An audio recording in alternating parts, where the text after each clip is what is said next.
30th of October 899. It was raining still as Osrith hauled her aching body towards the thick, heavy gates which guarded the fortress palace of Dunnottar, the seat of the king of Alba. Had it been mild, had she arrived in daylight, fresh, energetic and no newborn within her clothing, Osrith may have been inclined to reminisce. But rain was pouring down her back and the lanolin-coated fleece was protecting the child from a drenching. Osrith looked up and, because her hand was cold from the downpour, trembled as she reached for the door. "Who is it that demands audience with the king?" the guard at the gates of the fortress and royal palace demanded and, on seeing her, laughed. Under Edra's tunic, under her shirt, the bairn shifted in her sleep, sighing quietly into her chest. Asleep, thought Osrith, contented. Osrith's mind flicked immediately to her mother as she thought about the events of the last week. Uhtred threatening to tell Edward that she had been seen at Cripplegate, the threat of job loss. "He's a bastard," Finan had said, stroking her hair. Had it only been 3 days ago? It was the last time they had slept together. She felt content when she was with Finan, somehow all gathered in, like an autumn harvest, and now here she was, leaving him again. She had given the boat captain the silver, Finan's silver, the piece he had once given her to help her go north. And Osrith had gone north, up the coast of East Anglia and of Northumbria. They passed Bibbenberg, and Lindisfarne, had arrived at Culdis, then crossed to Dunnottar. Her knocking had brought the attention of someone, a guard, whose face glowered through the wooden hatch guarded with metal bars shot open. He looked as drenched as Edra felt. "I say you are nothing but a peasant woman begging for crusts for your bastard," the guard began. He eyed her appearance, smutted face, burnt hair and singed clothes. It was true she hadn't had time to Washington, but she had had time to take her silver and gold. That had got them this far. Osrith's hand flexed around the hilt of her sword. Not Fedor's sword, not his best, that had been lost on the field of battle on the day he died and Uhtred was lost. But her sword, earned truly. It sang well. "I am Edra," she said, whispering sharply now. The guard strained to hear. "Edri?"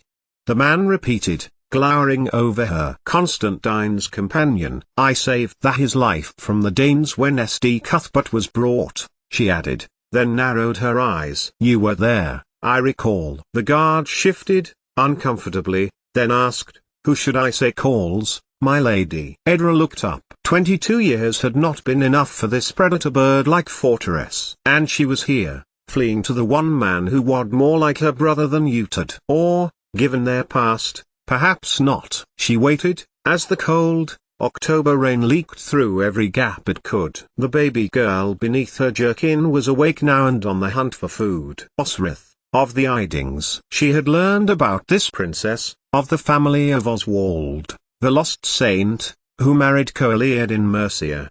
The Mersons had always believed she was a spy, and was killed on suspicion of being such. She gave her life to Mercia. It had been over 100 years ago. Osrith still remembered when Bocca told her about the princess, sitting as he had been on a low stool near a warming fire, on a night not much different to the one which was soaking her through now. Princess Osrith had been loyal, and misunderstood, Bocca had explained. But it had been Osrith who had buried her uncle Oswald's body, having revolvered as much of it as she could after it had been dismembered in battle against the Mercian king Penda near Welsh border, and sacrilege performed upon it.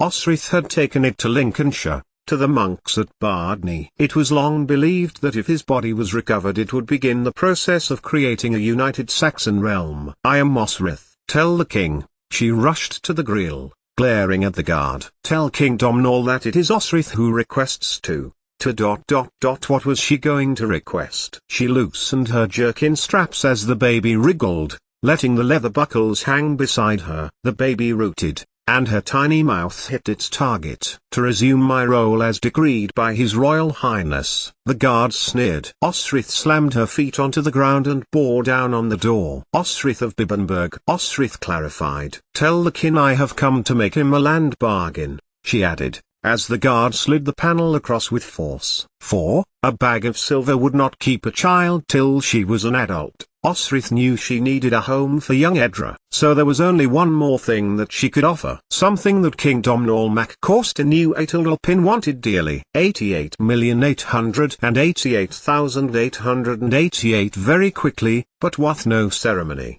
the thick, iron-studded gates pulled open for Osrith. Without hesitation, she stepped within the castle, her feet quickly regaining a muscle memory learned over months and years of service to King. And there she was, Osrith thought. She must be aging, or else it was that little tiny mite who, like a parasite, was draining her of goodness. Because, of course, had died within months of their escape over to Matilda Diaris Selmuir of the UNA. Copyright Hills.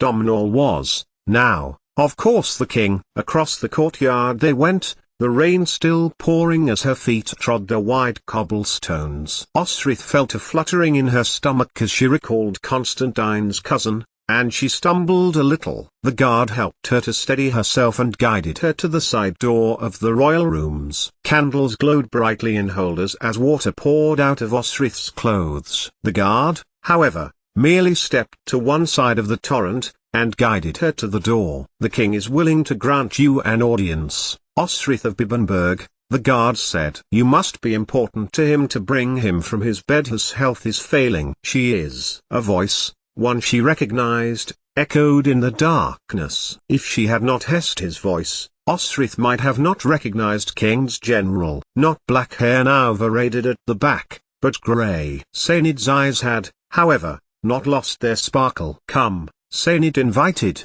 pushing open the thick, ebony door by its handle. He bent low, to her ear, and whispered, "May I say how happy I am to see you after all this time?" "Please." Sainid raised his arm in an arc as he gestured towards the throne, but a weary man, whose black hair was curled and uneven. "Osrith, Osrith," she declared. "Osrith Lackland." Constantine smiled that crooked smile of his, and instantly the years shrank away, and they were children again, she trying to clean or do a task, he tormenting her or pulling her hair. The king? Osrith sensed the little girl inside her jerkin had now gone to sleep, and she little sighs of contentment she was feeling on the inside of her arm.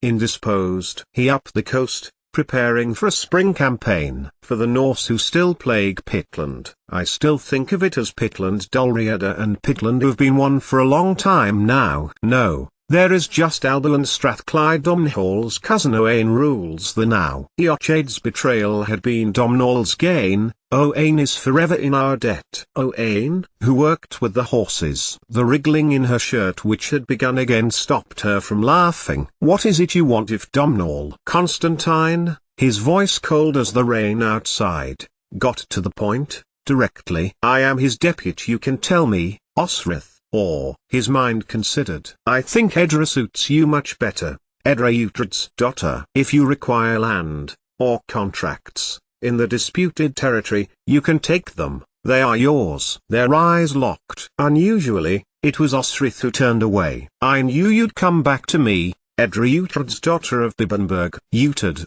my brother, lives." Constantine appeared to be consider this. She had told him once before that she was the sister of Uhtred of Bibbenberg, shortly before she had fled for good. It seemed he had listened. "Take them." He passed a sheaf of parchments from his lap into Sainid's, who brought them over, swiftly. "They are yours. I say you are here." "He is not. He has lands in Fairford, so I hear." Constantine looked at her.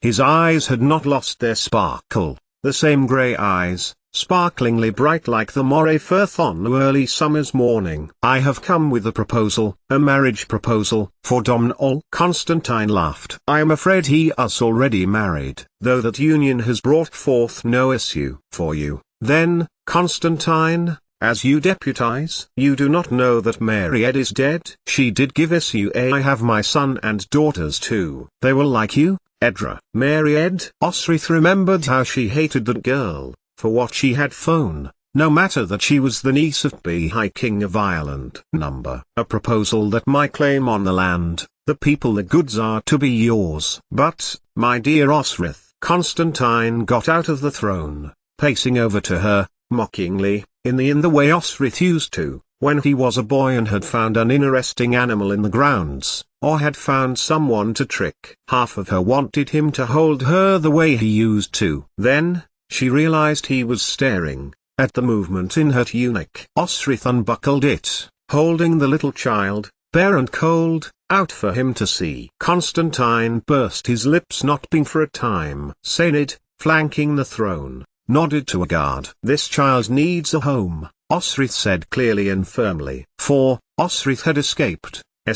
Wittenberg and Sven and Kjartan had taken Thyro instead. She had taken this baby's her mother from a fire set by men who hounded her for her faith. Thyra Ragnarsdottir's fate had been tied inextricably to that of Osrith's. Constantine looked at her again. He wanted to believe her, she could see that. But, of course, he knew her. He knew she could lie. Of course, they called it storytelling then. Long ago. She needs a home, she needs a baptism. To her left, the guard to whom Sainid had whispered handed Osrith a fine, wool blanket. Unused to babies, she did her best, and nuzzled baby Edra to her nipple once again. The tiny, copperhead head showed itself as its owner got to work on the ready supply of milk.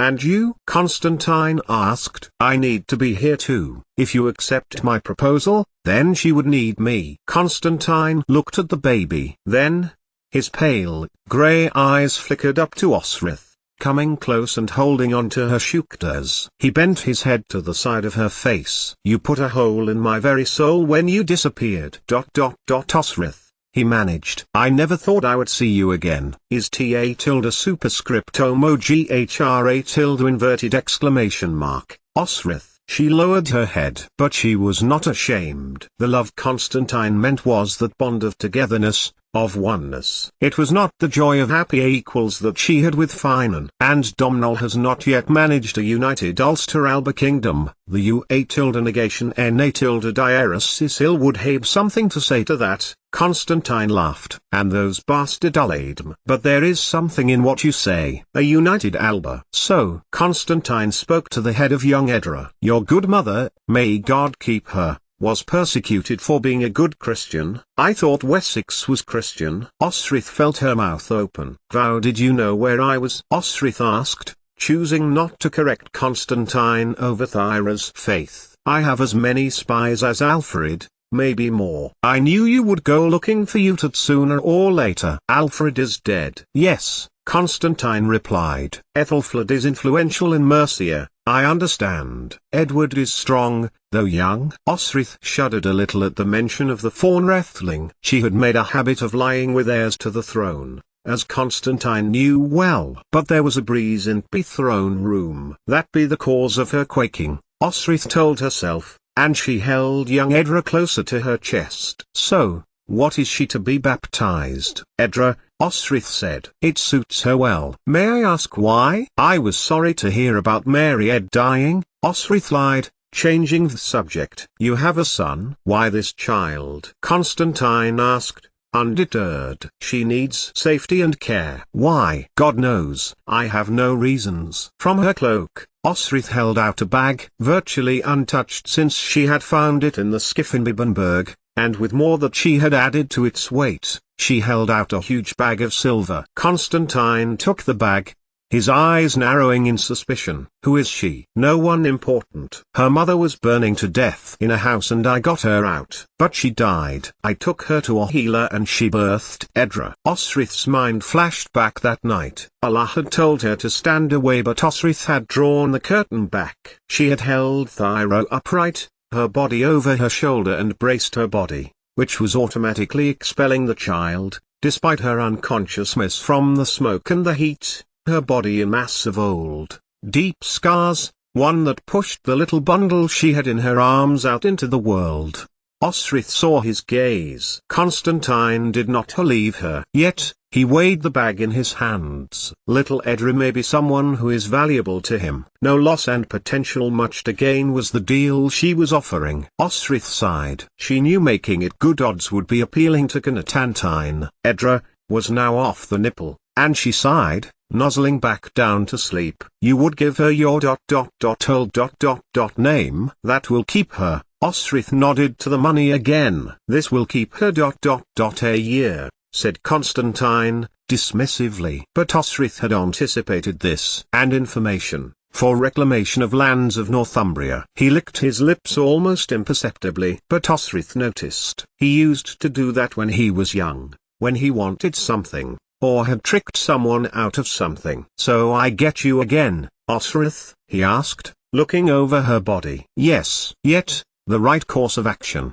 Osric considered, would be to write to Buku and tell her she had his daughter safe. The man would be beside himself with grief for Thyra. Their child might be a balm that would soothe some of his suffering. Her safety would cost her, though. Osric closed her eyes and pictured Chester, with the bishop's wife whoring herself with anyone who would pay. Uhtred had left the gold belonging to Aethelstan and Ethelfled to do that. There was a decent amount of gold in that bag as well as silver. She had meant to flee then, when she had secured her brother in Bibbenberg. Uhtred of Bibbenberg. She had two brothers called Uhtred. But Uhtred Ragnarsson had not chosen to go north but to remain by Ethelfled's side. Oaths, she thought to herself, looking out of the window at the very beach next to the moray that she had made hers, to Constantine when she had been 13 and she wanted nothing more in the world than him.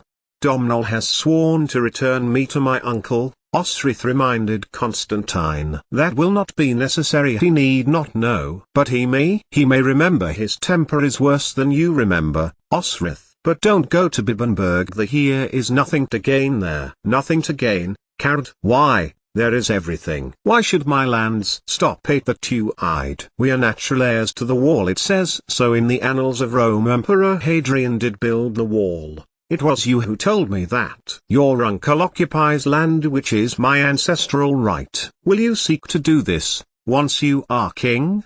asked Osric. "There are families there, long settled. I should hate to hear they have been displaced." "No, Osric, I do not know if ever I will. When I become king." The Norse still plague us. That had not changed, then. Nor had the man standing beside Constantine though, after 20 years, with the exception of streaks of grey at his temples. Sainid twinkled at her. "But the place has changed. Dunnottar had moved on, its people war-weary and afraid." "You say a year that money will keep her?" Constantine looked at the coins, then nodded. "In that case, I offer you, that is, I offer to Domnall, my life given over to espionage in your service. I will spy for you, Constantine. In exchange, you will look after this child as if she is your own." Constantine turned. Then, placing the money next to the throne. "Your life to spy for me, Osric? For to bring up this anonymous child?" "Yes," Osric affirmed. "Unless you will release me from my oath to you, I spy for you." 88,888,888. A long time ago, Constantine's father, Tmac-Tildilpin, had said that it was the choices one made, personal, quiet choices that made the difference. Uhtred called life's choices fate, or the Norns, laughing as they wove destruction into men's lives. To Osric, it was, and could only be God, moving in a way no man could strategize. It was telling the court, in the year Osric had come, around a fire at the beginning of harvest, about St. Patrick of Cumbraland, and the choice he made to leave his master to whom he had been sold as a slave. He had walked 200 miles back to the coast, asked for passage with non-Christians. When they refused, for he had no money, he immediately prayed to God for guidance. The heathen had then turned and offered Patrick passage. The heathen expected a gesture from Patrick to mark his generosity, a heathen practice. But Patrick said that his faith could not allow this, and he refused. What do you suppose the heathens did when Patrick snubbed their tradition? The children were eager to answer, raising hands and shouting, "Killed him!"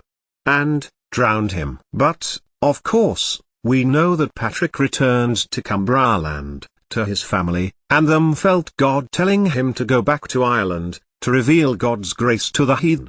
They had taken him anyway, King had continued, to the disappointment of some of the children, and his teaching had caused a stone to be plunged into the souls of the Irish believers and its ripples radiated out far and wide, to Iona, to Culdees, to Lindisfarne and to Durham, to Whitby and Lincoln and Lichfield. One big circle of faith from one small stone of a man. Yes, Osric had thought at the time, and a few centuries later, another man had made a decision, a choice. King Oswy, her ancestor, adhered to the Irish Church. His wife, a Roman Church adherent. Like Oswy celebrated Easter, and feasted and required marital relations with his wife. Anne flayed a broken body still fasted. She remembered this story as child and had asked Father Bicker why he had not made humans less willful, if what he wanted was for men to follow his word. Bicker had laughed, and said he had no answer to this. Maybe, the struggle to find him was part of faith. Yet,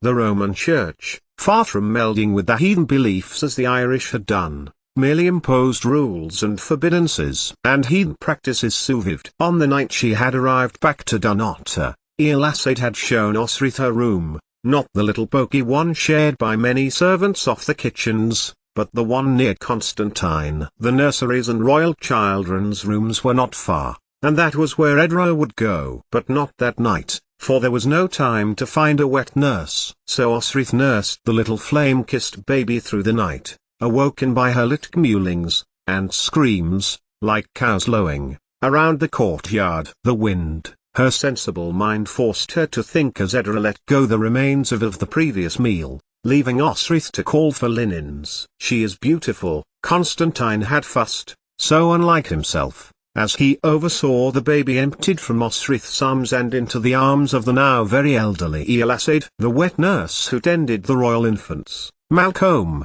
Domhnall's son, and in Dulf, Constantine's. Where is the king? Osric asked Constantine. And she was taken, as the household began to prepare for the night's feast, with fire and food and dancing. Sainid led her across the courtyard as the food for the feast was being arranged. It came as a shock to Osric as she pushed open the oak door of the king's bedchamber, as the moanings and cries of the night before became obvious and apparent. He does not know who he is any longer, Sainid murmured gently, as Osric looked on the face of a man she held in the very highest regard and esteem. Old and frail, his once thick, black hair fell upon his pillow, tangled, with clumps missing. His once proud and firm face, which had seen off countless of Norse and, at a turn, comforted his petulant cousin, was now sunken in a mass of lines and lumps. His eyes were closed. Osric sat beside him, as softly as she could. He did not seem to notice, nor even when she had moved her own hand and put it across his, which were clasped together, as if in prayer. Osric felt her heart lurch. What had happened to this once noble and able man? Madness, Sainid said, putting his hand to her shoulder. After his son was born, after Mary died. Osric knew as much. Constantine said his cousin had gone mad and had not been able to rule for a year or more. On the night of his wife's death he had been found wandering around the castle wearing nothing before screaming into the stables. After Malcolm's birth and Mary's death, his decline had been swift. Domhnall had told her that she fought like a Gaelish warrior. No thought occurred to her ever to flee, but to run headlong into a fight. But he had been wrong. Osric had fled, 10 years ago, refusing to trust Domhnall when asked her to, as words swirled. Dunnottar of Edra Uhtred's daughter being found. She had fled many times in battle and, 3 nights before, she had fled Wessex, a motherless child in her arms. Yet, it was true she had fled here, to Dunnottar, a place she could call her home. A place where she had become a warrior, more or less, with the consent of a king. Osric had been about to get up, to leave the king when she found that he was holding her hands, one in each, his eyes open, bright and sharp. Osric, he managed, through parched lips. Thami ... cure ... agam. His words tailed off. Osric felt her heart hammer in her chest. She knew what he had said, even now, even though mad. Curian ... That was what he called his warriors. Your sword, King Domhnall had demanded of her. She looked into his eyes, her heart crushed by this Gaelish warrior, who had fought beside her on the battlefield, now brought so low. Miari tilde negation. Chanil me iagam to lead ... I don't have it anymore. The king pulled himself, with difficulty up the bed, and leaned towards her, his eyes, full knowing of where he was, and who Osrith was. "Then, warrior, you must fetch it back." Choices had brought Domhnall so low, Osrith knew. Had made a choice, to take her into the royal house and life. God had brought her to that moment. Domhnall had made the choice to be loyal to his line of the house Æthelwalh, and produce heirs instead of remaining unmarried. Want of pleasing God had caused Domhnall to believe he was lacking in his faith for humping men. Yet his choice had brought the Pictish and Gaelish crowns together. As far away as Wessex, he was named Domhnall King of Alba. Yet, the beliefs of long ago still lingered, and that night, as Osrith went to hold Edra, and fuss over the girl, the castle was barred so no one, not even a guard, not even a cat could get out. Not even a scythe could get in. On the morning of the day of All Saints Leodis, one of the young household guards, had found King Domhnall, naked, sword in hand, face down in the courtyard. Osrith had seen him rush over as she had got up early to wash, and she, too, had knelt beside her lord. He had been locked in, Osrith knew. The maids and the butler had been fiercely interrogated. Yet, from a locked room and a barred castle, the king of the Picts and the Gaels had stumbled down the stairs, waved his sword and fell down, a blow to his temple from the stones in the courtyard, ending his life. Now, the world seemed like a much darker place. Mothi Hiena Are tilde negation, she had whispered, as another guard, Connor, had come to help. But he ears would never convey her filial love for him to his brain. So she prayed to God, silently, as Sained led her away, and in the still of the morning, when all the sight had gone, Osrith did the most un-Osrith-like thing, something she had only ever done once before. She cried,